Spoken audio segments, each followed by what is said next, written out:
GI দেওয়া মানে হচ্ছে একটা স্বীকৃতি, তার অথেন্টিসিটির স্বীকৃতি, তার ইউনিকনেসের স্বীকৃতি এবং তার এনহান্সমেন্ট অফ কমার্শিয়াল ভ্যালু।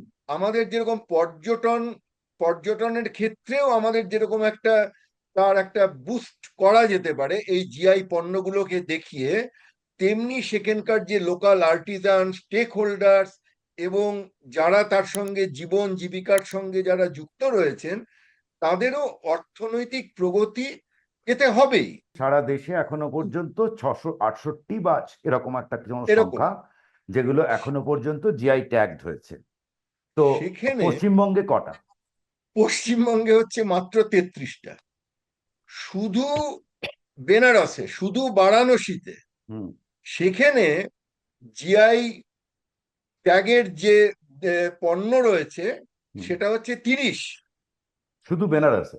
শুধু বেনারসে।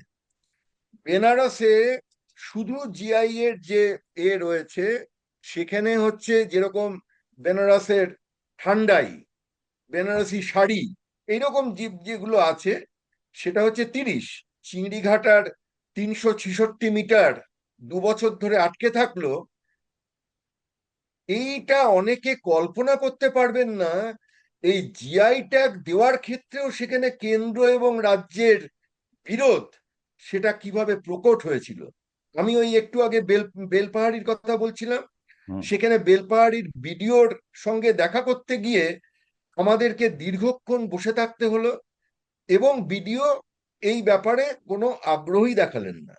আমাদের এই উলুবেড়িয়া সাব ডিভিশনে দাঁতপুর বলে একটা জায়গা আছে, হুম, আছে। সেই সেই গ্রামে তার বাদ্য, এই হুম। এই নানান রকম যে আমাদের বিভিন্ন মানে স্ট্রিংড ইনস্ট্রুমেন্ট, হুম। মিউজিক্যাল ইনস্ট্রুমেন্ট হুম। যেগুলো, হুম। সেইগুলো ওখানে তৈরি হয় এবং বিভিন্ন ঐতিহ্য সম্পন্ন অত্যন্ত হিস্টোরিক, মানে যেগুলো অত্যন্ত গুণী মানুষদের কাছে যারা ব্যবহার করে গেছেন, সেই জিনিসগুলো ওখানে সারানো হয়। সেটা হচ্ছে কৃষ্ণনগরের সরভাজা এবং সরপুরিয়া। হুম। এটা ভাবা যায় যে আমাদের সারা দেশে এত রকম মিষ্টি, এত কিন্তু রকম সেটা তো খাবার পাইনি জিআই, কেন পাইনি? জিআই পেয়েছে, কিন্তু এখানে এই দুটো রিজেক্টেড। কেন রিজেক্টেড হয়েছে? কেন রিজেক্টেড হয়েছে? কারণ ওখান থেকে যে মিষ্টান্ন ব্যবসায়ী সমিতি নাম দিয়ে যে অ্যাপ্লিকেশনটা ফেসিলিটেট করানো হয়েছিল, হুম। সেই সংগঠনের কোনো অস্তিত্বই ছিল না। সেটা সম্পূর্ণ ভুয়ো সংগঠন।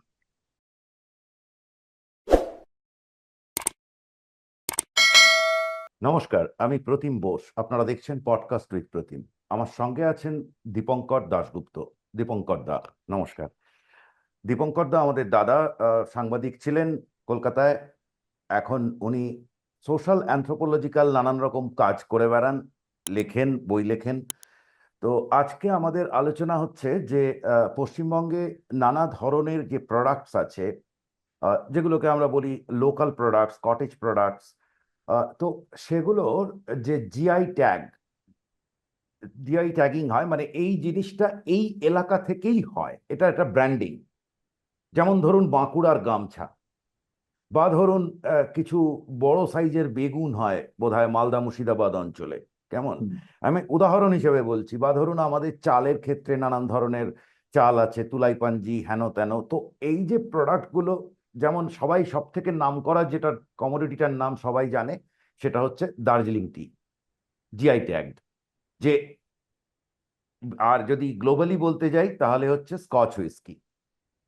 শুধু স্কটল্যান্ডের একটা পার্টিকুলার জায়গায় যে হুইস্কিটা হয়, তার অনেক কিছু ফ্যাক্টরস আছে, একটা রিজিয়ন, একটা জিওগ্রাফি বাঁধা আছে।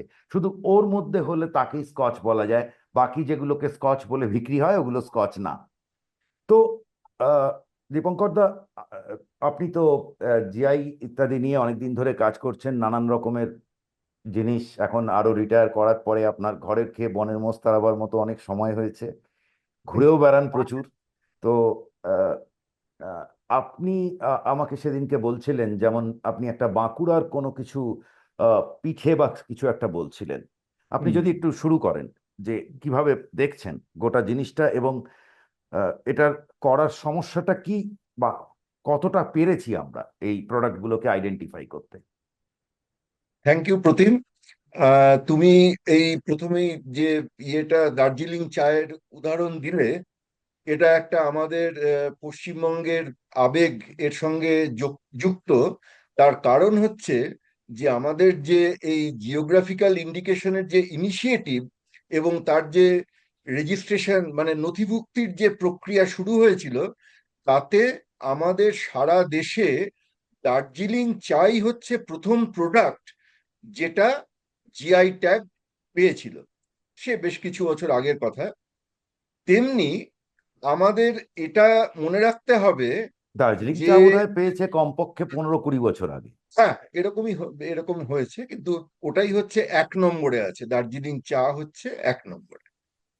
এবারে আমাদের যে ইউনিয়ন মিনিস্ট্রি অফ কমার্স, তাদের টার্গেট হচ্ছে 2030 সালের মধ্যে যে সারা দেশে বিভিন্ন যে প্রোডাক্ট আছে সেগুলো জিআই ট্যাগের ক্ষেত্রে 10,000 হচ্ছে টার্গেট।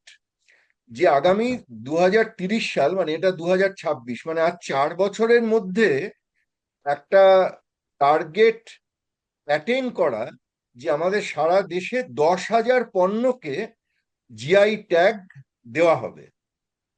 তাহলে আমাদের এখন এই মুহূর্তে দাঁড়িয়ে আমাদের স্টেটাসটা কি?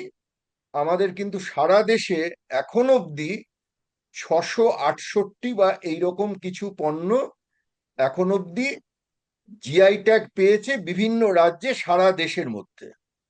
কাজেই এর বোঝাই যাচ্ছে যে এই লক্ষ্যমাত্রা পূরণ করার ক্ষেত্রে একটা ম্যাসিভ কর্মযোগ্য প্রয়োজন, এবং প্রত্যেকটা রাজ্যকে এই ব্যাপারে অত্যন্ত সক্রিয় হতে হবে। তার কারণ আমাদের যে প্রত্যেকটা রাজ্যে, প্রত্যেকটা জেলায়, প্রত্যেকটা বিভিন্ন রাজ্যের আনাচে কানাচে যে সমস্ত ঐতিহ্য সম্পন্ন জিনিস, সেটা খাবারই হোক, মানে আমাদের জয়নগরের মোয়ার মতন খাবার হোক, কি কৃষ্ণনগরের সরভাজা সরপুরিয়ার মতো হোক, বা একটা তুলাইপাঞ্জি চাল বা গোবিন্দভোগ চাল এরকম হোক, বা ওই আমাদের বালুচরি শাড়ি হোক, যেরকম মানে সেটা একটা এগ্রিকালচারাল প্রোডাক্ট হতে পারে, মানে কৃষি পণ্য হতে পারে, একটা ঐতিহ্য সম্পন্ন মিষ্টান্ন দ্রব্য বা অন্য কোনো খাবার হতে পারে। তুমি যেরকম বেগুনের কথা বলছিলে, এরকম ঠিকই কথা, মালদার আশাপুর বলে একটা জায়গা আছে, সেই আশাপুরের বেগুন এবং নবাবগঞ্জের বেগুন, সেগুলো খুব বিখ্যাত। সেগুলোরও জিআই করার জন্য চেষ্টা চলছে। তো এরকম যেমন ভাবে বালুচরী শাড়ি একটা, বালুচরী শাড়ি, হ্যাঁ। তো এগুলো। তো একটা এ- অঞ্চল থেকে স্পেসিফিক একটা আহ, মানে এটা যে কেউ করলে সেটাকে বালুচরী বলা যাবে না, না না, বোঝা যাচ্ছে। এটা একটা নির্দিষ্ট ভৌগোলিক সীমানার মধ্যে যে জিনিসটার বৈশিষ্ট্য রয়েছে, তার ঐতিহাসিক প্রেক্ষাপট, তার ঐতিহ্য, তারপরে তার কোনো হাতের কাজের ক্ষেত্রে বা টেক্সটাইলের ক্ষেত্রে বা অন্য কিছুর ক্ষেত্রে যে তার যে কারিগরি দক্ষতা, তার কৃৎকৌশল, বা কোনো এগ্রিকালচারাল এবং এইটার প্রোডাক্টের ক্ষেত্রে। সঙ্গেই হচ্ছে যখন আপনি, মানে আমার মনে হয় দর্শকদের জন্য বলে দেওয়া দরকার যে কেন জিআই ট্যাগ। হ্যাঁ, তার মানেই হচ্ছে আপনি যেমন আমাদের সরকারের একটা স্কিম এসছে, one product one district one product, হ্যাঁ, এটা হ্যাঁ। হুম, উদাহরণস্বরূপ বলছি। হুম, হুম, তো হুম। আপনি যখন একদিকে বলছেন যে হাতের কাজ, হস্তশিল্প, হ্যাঁ, বা লোকাল যেগুলো আছে তার, বা যেগুলো আমরা কথায় কথায় বলে থাকি যে সাধারণ মানুষের জীবিকা বা তার হ্যাঁ, সেগুলো কি হবে, ট্যুরিজম বলে থাকি। তো এই একদম। সমস্ত জিনিসগুলোর জুড়ে থাকে হচ্ছে যে লোকাল, যে যে যে যেগুলো কি বলবো, এটা যেটা জিআই দেওয়া মানে হচ্ছে একটা স্বীকৃতি, তার অথেন্টিসিটির স্বীকৃতি, তার ইউনিকনেসের স্বীকৃতি, এবং তার এনহান্সমেন্ট অফ কমার্শিয়াল ভ্যালু। আমি যখন একটা জিআই ট্যাগড প্রোডাক্ট আমি যখন দেখব, তখন আমাকে বুঝতে হবে যে এই স্বীকৃতির নেপথ্যে রয়েছে এর একটা বিরাট তার ডকুমেন্টেশন প্রসেস, এবং সেসব পেরিয়ে এই স্পেশালিটিটাকে গভর্নমেন্ট স্বীকৃতি দিচ্ছে আন্তর্জাতিক রীতি মেনে। সেটা হলে পরে আমাদের যেরকম পর্যটনের ক্ষেত্রেও আমাদের যেরকম একটা তার একটা বুস্ট করা যেতে পারে এই জিআই পণ্যগুলোকে দেখিয়ে, তেমনি সেখানকার যে লোকাল আর্টিজান, স্টেক হোল্ডার্স এবং যারা তার সঙ্গে জীবন জীবিকার সঙ্গে যারা যুক্ত রয়েছেন, তাদেরও অর্থনৈতিক প্রগতি এতে হবেই। কাজে আমাদের এখন আমি যেটা বলছিলাম যে আমাদের দেশের লক্ষ্যমাত্রা যখন 10,000, তখন আমাদের রাজ্যের স্কোরবোর্ড কি? আমি আমাদের এটাই এখানে জানতে কিন্তু এখন চাইছিলাম, আপনি বলছেন সারা দেশে এখনো পর্যন্ত 668 বা এরকম একটা কোনো এরকম, সংখ্যা যেগুলো এখনো পর্যন্ত জিআই ট্যাগড হয়েছে, তো সেখানে পশ্চিমবঙ্গে কটা? পশ্চিমবঙ্গে হচ্ছে মাত্র 33টা। আচ্ছা, এবারে আরো মানে ইন্টারেস্টিং মানে ব্যাপার। 5%।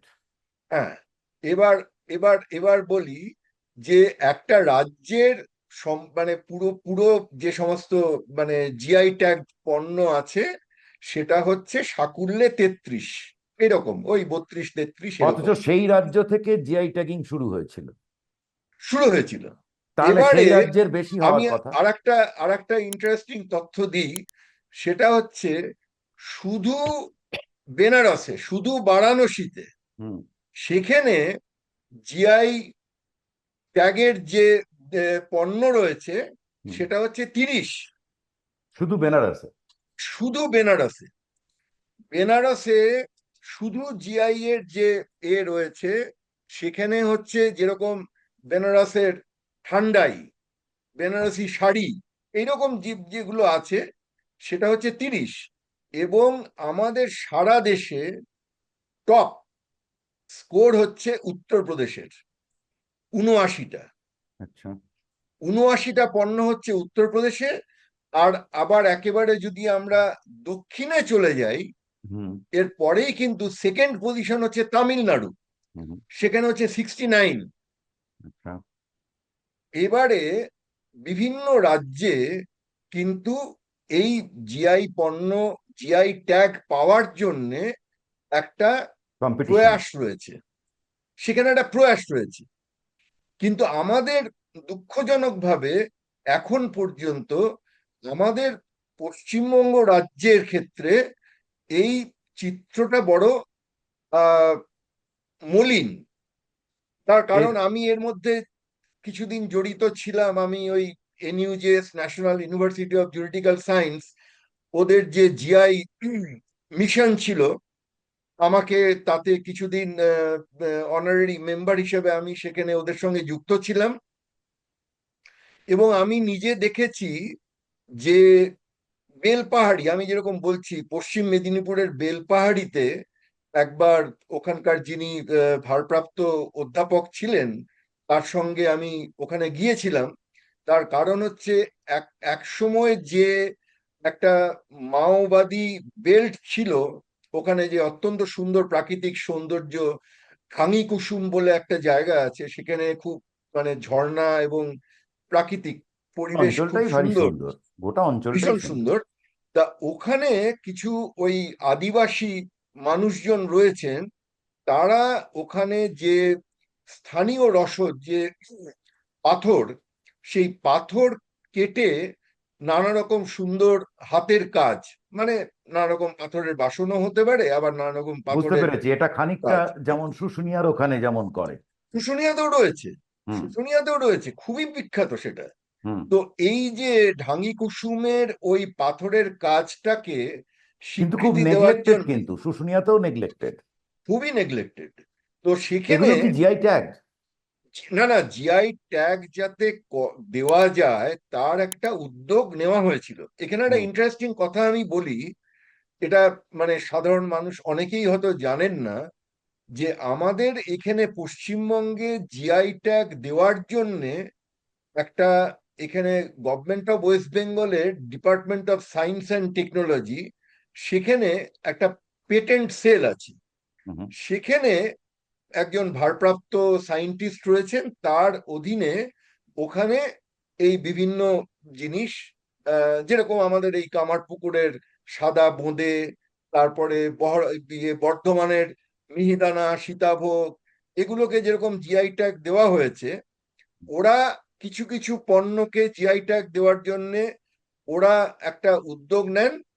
তার পাশাপাশি এখানে এই NUJS, National University of Juridical Science, ওদের একটা সেল ছিল, যে যেখানে ন্যাশনাল জিআই ড্রাইভ মিশন এর আন্ডারে ওরাও চেষ্টা করতেন যে আমাদের এই রাজ্যের মানে কোনো কোনো জিনিস যেগুলো খুব ইউনিক, অভিনব তো তো প্রশ্নটা জিনিস। হচ্ছে যে দীপঙ্কর দা, মানে জাস্ট কাটিং ইট শর্ট, যে তাহলে এটা এটা তো 33টাতে আটকে গেল কেন? না, এখানে আমি বলছি যে এরা যে এই পাশাপাশি একটা এনইউজেএস থেকে একটা উদ্যোগ নেওয়া হচ্ছিল, হুম। আর ওয়েস্ট বেঙ্গল গভর্নমেন্টের ডিপার্টমেন্ট অফ সায়েন্স টেকনোলজি থেকে সেখান থেকে একটা উদ্যোগ নেওয়া হচ্ছিল। হুম। কিন্তু দুঃখের বিষয় যে আমরা যেরকম দেখলাম যে এই চিংড়িঘাটার 366 মিটার 2 বছর ধরে আটকে থাকলো, এইটা অনেকে কল্পনা করতে পারবেন না। এই জিআই ট্যাগ দেওয়ার ক্ষেত্রেও সেখানে কেন্দ্র এবং রাজ্যের বিরোধ, সেটা কিভাবে প্রকট হয়েছিল। আমি ওই একটু আগে বেলপাহাড়ির কথা বলছিলাম, হুম। সেখানে বেলপাহাড়ির বিডিওর সঙ্গে দেখা করতে গিয়ে আমাদেরকে দীর্ঘক্ষণ বসে থাকতে হলো, এবং বিডিও এই ব্যাপারে কোনো আগ্রহী দেখালেন না। এই অভিজ্ঞতাটা আমার হয়েছিল।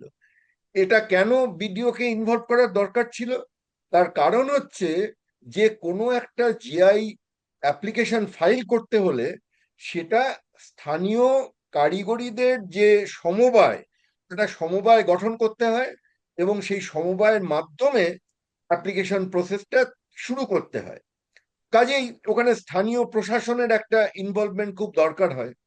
কিন্তু যখনই দেখা যাচ্ছে যে এনইউজেএস কোনো উদ্যোগ নিচ্ছে, ইনিশিয়েটিভ নিচ্ছে, সেখানে দেখা গেল যে ওরকম ভাবে, এবং আমি শুনেওছি ওদের কাছে যে এরকম ভাবে যে স্থানীয় তার মানে প্রশাসনের কোঅপারেশন তার ওনারা মানে পাননি। শুধু রাজ্য সরকার যেটা করবে সেটা করবে, তার কিন্তু বাইরে এখানে যেটা আর কেউ তাকে কাজ করতে পারবে না, এটাই ছিল। কাজ করতে পারে, ব্যাপারটা আমি আমি অন্তত যেটুকু অভিজ্ঞতা আমি দেখেছি, আমার ব্যক্তিগত অভিজ্ঞতা এবং শোনা কথায়, আমি এই জিনিসটা আমার মনে হয়েছে। আমি আর একটা উদাহরণ দিচ্ছি। সেটা হচ্ছে আমাদের একটা অত্যন্ত ভালো একটা জায়গার কথা বলছি আমি। আমাদের এই উলুবেড়িয়া সাব ডিভিশনে দাঁতপুর বলে একটা জায়গা আছে। হুম, আছে। সেই সেই গ্রামে তার বাদ্য, এই হুম। এই নানান রকম যে আমাদের বিভিন্ন মানে স্ট্রিংড ইনস্ট্রুমেন্ট, হুম। মিউজিক্যাল ইনস্ট্রুমেন্ট হুম। যেগুলো, হুম। সেইগুলো ওখানে তৈরি হয়, এবং বিভিন্ন ঐতিহ্য সম্পন্ন অত্যন্ত হিস্টোরিক, মানে যেগুলো অত্যন্ত গুণী মানুষদের কাছে যারা ব্যবহার করে গেছেন, সেই জিনিসগুলো ওখানে সারানো হয়। অসাধারণ সব শিল্পী, মানে ওখানে ঘরে ঘরে, মানে ওখানে ওই গ্রামে পা দিলেই চারদিক থেকে মানে সুরেলা আওয়াজ ভেসে আসে। এবং সেখানে ওই তারবাদ্য তৈরি করার জন্য সেখানে আর একটা জায়গায়, ওই হুগলির দামোদরের পাশে পশপুর বলে একটা গ্রাম আছে, সেখানে শুধু লাউ পশপুর? তৈরি হয়। পশপুর, আচ্ছা। সেখানে যে লাউগুলো তৈরি হয়, ওই সেই খোলের কাজে লাউগুলো লাগে। তৈরি হয় তানপুরার ওই এটার জন্য। রাইট। হ্যাঁ, তো তো এটা এটা একটা এখানে এখানে কি হলো জিআই নিয়ে সমস্যা?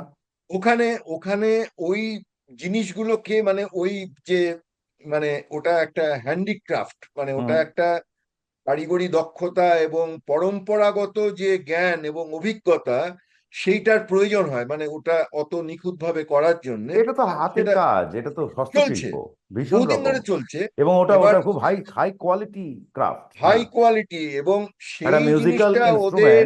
মিউজিক্যাল ইনস্ট্রুমেন্ট, সেটার সেটার তৈরি হ্যাঁ, মানে অসম্ভব হাই কোয়ালিটি লাগে, কারণ যারা ওটা ব্যবহার করে তারা শব্দের এতটুকু ইয়ে সম্পর্কে হ্যাঁ, সচেতন। হ্যাঁ। তো সেটাই ওখানে দেখেছি। তো ওদের ওখানেও সেই একটা কোঅপারেটিভ তৈরি করা, এবং মানে লোকাল অ্যাডমিনিস্ট্রেশনের সাপোর্ট, এগুলো দীর্ঘদিন ওখানে কি ধরে কোনো কোঅপারেটিভ নেই? হয়নি। আচ্ছা। হয়নি, তাহলে নানান সময় ওটা কোঅপারেটিভ ডিলেড নেই, হয়েছে। আপনারা কি এনইউজেএস থেকে কি চেষ্টা করেছিলেন? ওখানে গিয়ে কথাবার্তা বলা হয়েছিল, তারপরে ওখানে লোকাল অ্যাডমিনিস্ট্রেশনের সঙ্গে কথা বলা হয়েছিল, তারপরে ওই হচ্ছে হবে, হচ্ছে হবে, মানে ডিলি ডালিং করে ব্যাপারটা মানে আপনাদের আজও ঝুলে রয়েছে। আপনাদের ওখানে ওরা লোকাল অ্যাডমিনিস্ট্রেশন কোনো কিছু করলো না, মানে ইন্টারেস্ট ওই নিল না? হবে, কেউ না তো করবে না, মানে ওই হচ্ছে হবে হচ্ছে হবে এমন করে কোনো এমন কোনো দিন কেটে গেছে। এক্সাম্পল আছে যেখানে আপনারা করেছেন কোনো জিনিসকে, ধরুন ওদের দিকে কিছু করার, মানে যেখানে সরাসরি বাধা দিয়েছে? না, এই এই তো মানে আর একটা কিন্তু আমি আমি এটা উদাহরণ বুঝতে পারছি দিচ্ছি। না, মানে জিআই নিয়ে ওদের এত বাধা দেওয়ার জায়গাটা কি, বা না না, করার আজকে জায়গাটা কি? আজকে আজকে একটা কথা বলি, মানে এটা আমরা শুনে অনেকেই হয়তো অবাক হয়ে যাব এবং স্তম্ভিত হয়ে যাব। সেটা হচ্ছে যে আমাদের পশ্চিমবঙ্গের বাংলার ঐতিহ্য সম্পন্ন দুটো মিষ্টান্ন দ্রব্য, যেটা সকলে জানে এবং তার যে ঐতিহ্য সে সম্পর্কে প্রত্যেকের ধারণা রয়েছে, সেটা হচ্ছে কৃষ্ণনগরের সরভাজা এবং সরপুরিয়া। হুম। এটা ভাবা যায় যে আমাদের সারা দেশে এত রকম মিষ্টি, এত কিন্তু রকম সেটা তো খাবার পাইনি জিআই, কেন পাইনি? জিআই পেয়েছে, কিন্তু এখানে এই দুটো রিজেক্টেড। কেন রিজেক্টেড হয়েছে? কেন রিজেক্টেড হয়েছে? কারণ ওখান থেকে যে মিষ্টান্ন ব্যবসায়ী সমিতি নাম দিয়ে যে অ্যাপ্লিকেশনটা ফেসিলিটেট করানো হয়েছিল, হুম। সেই সংগঠনের কোনো অস্তিত্বই ছিল না, সেটা সম্পূর্ণ ভুয়ো সংগঠন। তাহলে এইরকম একটা ঐতিহ্য সম্পন্ন জিনিসের জন্য যে কেন্দ্রীয় সরকারের যে জিআই রেজিস্ট্রি আছে তার কাছে যখন দরবার করা হচ্ছে, সেখানে যখন ডকুমেন্ট ফাইল করা হচ্ছে, এটা কি স্টেট তখন রাজ্য ডিএসসি প্রশাসন কি করেছিল? করছিল? এটা কি স্টেট ডিপার্টমেন্ট অফ সায়েন্স করেছিল? এটা department of science and technology আন্ডারে করা হয়েছিল, কিন্তু ওখান থেকে যখন করা হয়েছিল তখন তো তার যে ক্রেডিবিলিটি, তার তার মানে যে তারা তো বেসিক চেক মিনিমাম করা, ইনভেস্টিগেশনটুকু করেনি। সে কিচ্ছুই করেনি। মানে সেখানে তাহলে জেলা শাসক, মহকুমা শাসক, ডিস্ট্রিক্ট ইন্ডাস্ট্রি সেন্টার ডিআইসি, বা মানে এই যারা এইগুলো দেখার দায়িত্বে ছিলেন, তারা কি তাদের দায়িত্বটুকু পালন করেছিলেন? তাহলে এই বেইজ্জতি বাংলার হতো না। সেটা 2019 সালে এই অ্যাপ্লিকেশন জমা পড়েছিল এবং তারপরে সেটা রিজেক্টেড হয়, এবং তারপরে আর নতুন করে আবেদন জমা পড়েছে কিনা এই গত 7 বছরের মধ্যে, সেটার কোনো প্রামাণ্য নথি আমি খুঁজে পাইনি।